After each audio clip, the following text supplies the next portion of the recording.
উত্তরায় বিমান বিধ্বস্তে হতাহতদের খবর জানাতে জাতীয় বার্ন ইনস্টিটিউট থেকে সরাসরি যুক্ত হচ্ছেন সহকর্মী হাসিব পান্থ।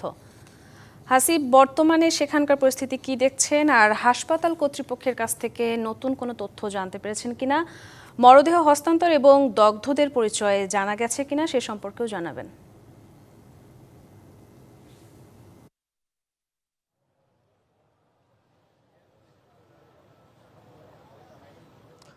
ধন্যবাদ দিলীপা, যেমনটি বলছিলেন আমি আসলে এই মুহূর্তে অবস্থান করছি জাতীয় বার্ন ইনস্টিটিউটে। যদি এই মধ্যরাতের সর্বশেষ পরিস্থিতি বলি, আমার পেছনে আমি একটু যদি দেখাই, এখানে আইন শৃঙ্খলা রক্ষাকারী বাহিনী যারা আছে, সেনাবাহিনী, র্যাব, আনসার, সকলে কিন্তু বেশ নিরাপত্তার সাথে আছে। এছাড়া আজ যে ঘটনাটি গতকাল ঘটে গিয়েছে, মর্মান্তিক দুর্ঘটনা, সেই ঘটনায় যেমনটি বলছিলেন যে আসলে শনাক্ত হয়েছে কিনা, এখন পর্যন্ত কিন্তু আটটি লাশ কিন্তু পরিবারের কাছে হস্তান্তর করা হয়েছে। আমি যদি একটু বলি যে এই 8 জনের মধ্যে তাদের বাগেরহাট জেলার গড়িশেখের মেয়ে ফাতেমা আক্তার, যার বয়স ছিল 9 বছর, বরিশাল জেলার 9 বছরের ছেলে সামিউল করিম, তিনি কিন্তু শিক্ষার্থী ছিলেন মাইলস্টোন স্কুল অ্যান্ড কলেজের। বিমান যখন দুর্ঘটনা ঘটে সেই জায়গায় দগ্ধ হয়ে কিন্তু তারা মারা গিয়েছেন। এছাড়া রজনী ইসলাম কুষ্টিয়ার, যিনি একজন অভিভাবক ছিলেন, মেয়ে বাচ্চাকে আনতে গিয়ে তিনি আসলে টিচার্স ওয়েটিং রুমে ছিলেন, পরবর্তীতে তিনিও মারা যান। এরপর টাঙ্গাইল জেলার মেহরান আফরিন হুরাইরা, রফিক মোল্লা ঢাকা জেলার, তার মেয়ে শারিয়া আক্তার, ঢাকা জেলার নুসরাত জাহান আনিকা, ঢাকা জেলার মুকুল সালাউদ্দিনের সন্তান সাদ সালাউদ্দিন, এছাড়াও গাজীপুর জেলার শাহ আলমের মেয়ে সাইমা আক্তার। এরা কিন্তু আসলে এই 9 জনের লাশ হস্তান্তর করা হয়েছে, যার মধ্যে যিনি অভিভাবক ছিলেন তার লাশটি হস্তান্তর করার পরবর্তীতে কুষ্টিয়াতে তার জানাজা হবে বলে আমরা জানতে পেরেছি। এছাড়াও দিনব্যাপী কিন্তু আমাদের সকল সহকর্মীরা কিন্তু দেখানোর চেষ্টা করেছিলেন আজ গতকাল যেই দুর্ঘটনাটি ঘটেছে, একটি প্রশিক্ষণ যুদ্ধবিমান F7 এর যেই প্রশিক্ষণ চলাকালীন অবস্থায় তৌকির, যিনি পাইলট ছিলেন, তিনি সর্বোচ্চ চেষ্টা করেছিলেন আসলে তার এই জায়গা থেকে খালি জায়গাতে গিয়ে তার লঞ্চ করার জন্য, কিন্তু শেষমেশ কিন্তু তিনিও বেঁচে নেই। আমরা যতদূর জানতে পেরেছি আন্তঃসংযোগ বাহিনী থেকে, অর্থাৎ আইএসপিআর থেকে কিন্তু আমরা এই 8টি লাশ হস্তান্তরের ঘটনাটি আমরা জানতে পেরেছি। এছাড়াও যিনি পাইলট ছিলেন তিনি কিন্তু বেঁচে নেই, তিনিও মারা গিয়েছেন, তার বাসা রাজশাহীতে ছিল।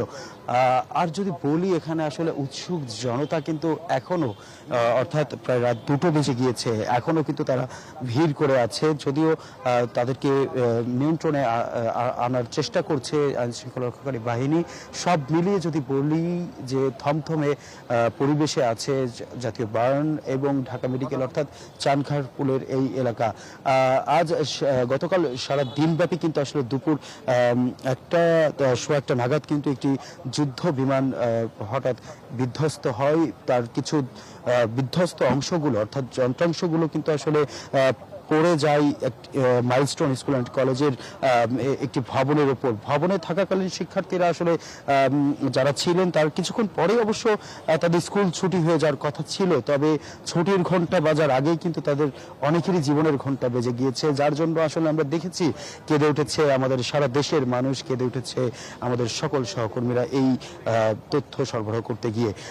আমি যদি আরেকটি তথ্য দিই যে আসলে দিনব্যাপী আজ ভারী হয়েছিল বাংলার আকাশ, দিনব্যাপী ভারী হয়েছিল দেশের প্রতিটি মানুষের অন্তর।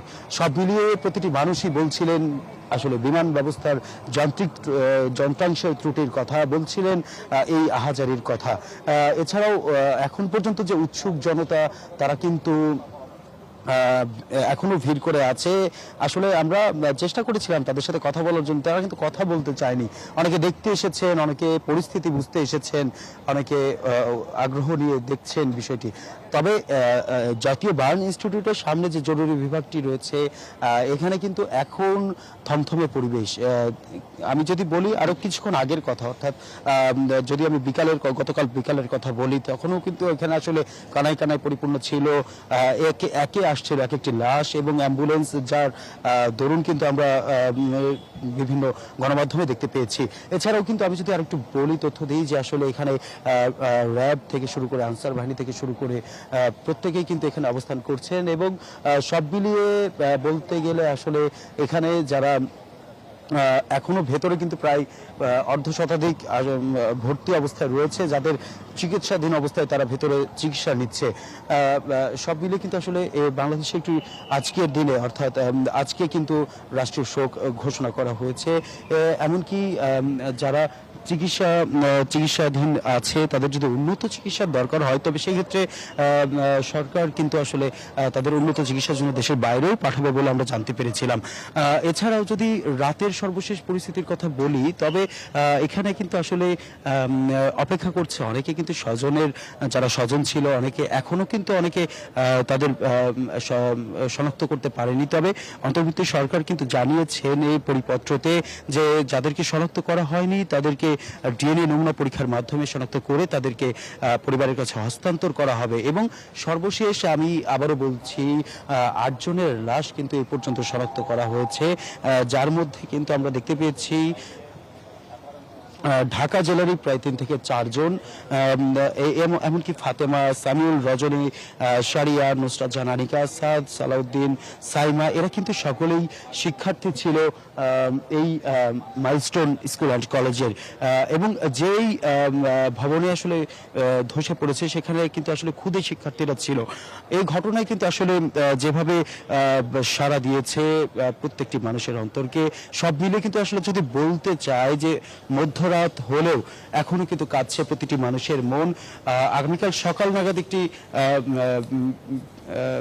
সংবাদ সম্মেলন হওয়ার কথা রয়েছে, সেখানে হয়তো আরো বিস্তারিত জানা যাবে যে আসলে ধ্বংসের কারণটি। যেমন আমরা রাতে কিন্তু আমরা জানিয়েছিলাম আপনাদেরকে সহকর্মীদের মাধ্যমে যে বিমান বাহিনী থেকেও কিন্তু একটি আগামীকাল ব্রিফিং এর কথা বলা সম্ভাবনা রয়েছে। এছাড়াও কিন্তু জাতীয় বায়ো ইনস্টিটিউট থেকে আজ সকালে 7টা বা 8টা নাগাদ কিন্তু একটি ব্রিফিং হলে আমরা আরো স্পষ্ট জানতে পারবো যে কতজনের এক্স্যাক্টলি আসলে তারা ভর্তি আছে বা কতজন সুস্থ আছে বা কেউ মারা গিয়েছে কিনা।